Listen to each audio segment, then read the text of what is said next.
வணக்கம் கைஸ், உங்கள் எம்ஜே பவி. சன்ரைசர்ஸ் ஹைதராபாத் இந்த ஐபிஎலுக்குள்ள என்டர் ஆயிட்டாங்க. 3 போட்டிகளை தொடர்ச்சியாக அடிச்சு கொண்டு வந்துட்டாங்க. சரி, போட்டியை பொறுத்த வரைக்கும் இன்றைக்கு சிஎஸ்கேக்கு 2018ஆம் ஆண்டு போட்டியை ஞாபகப்படுத்தியிருப்பாங்க சன்ரைசர்ஸ் ஹைதராபாத். அதுக்கு பழி வாங்கின மாதிரியான ஒரு போட்டியா தான் என்ன பொறுத்தவரைக்கும் இருந்துச்சு.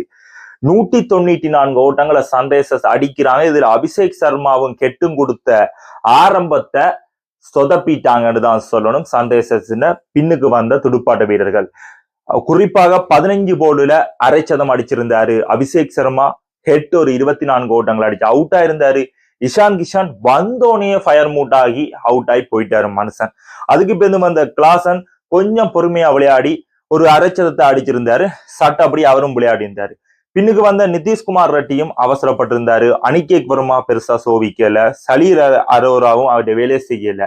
இன்றைக்கு செஞ்ச முதலாவது புள்ளைய லிவிங்ஸ்டனை இன்ஃபேக்ட் பிளேயரா கொண்டு வந்ததுதான் என்ன பொறுத்த வரைக்கும் புள்ளை. இல்லாட்டி இன்றைக்கு சிஎஸ்கே நோமலா முடிச்சிருக்கலாம். ஏண்டா வெளியே வில்சன் மஸ்டாங்க இருந்திருந்தாரு, ஸ்ரீலங்காவோட வேகப்பந்து வீச்சாளர்.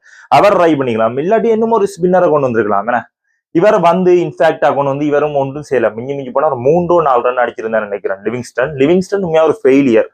சன்ரைசர்ஸுக்கு 13 கோடி இன்வெஸ்ட் பண்ணது வீண் அந்த மாதிரி தான் எனக்கு இருந்துச்சு. பந்து வீச்சை பொறுத்த வரைக்கும் பிரஃபோல் இன்றைக்கு சொதப்பி இருந்தாரு. ஆனா இறுதி ஓவர்ட்ட மிகச்சிறந்த வகையில போட்டிருந்தாரு.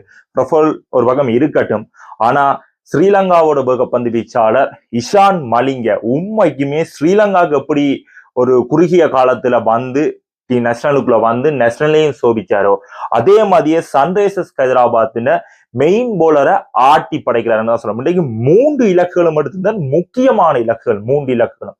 உண்மையா இந்த போட்டி மொபண்ட மாத்தினது நிதிஷ்குமார் ரெட்டியும் இஷான் மலிங்க தான் சொல்லலாம். குறிப்பா இந்த இருவருமே இந்த போட்டியை வின் பண்றதுக்கு மெயின் பங்குகாரராக செயற்பட்டிருக்காங்க.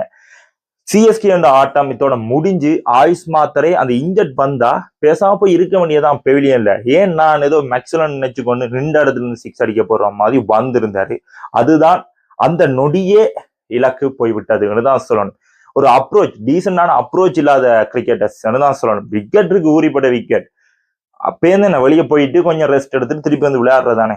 அது ருத்ராஜ்லயும் போல ஆயுஷ் மாத்திரையிலும் போல இந்த போட்டி சிஎஸ்கே தோத்துருக்காங்க. சிஎஸ்கே இந்த வருஷம் கொஞ்சம் கஷ்டம்தான்.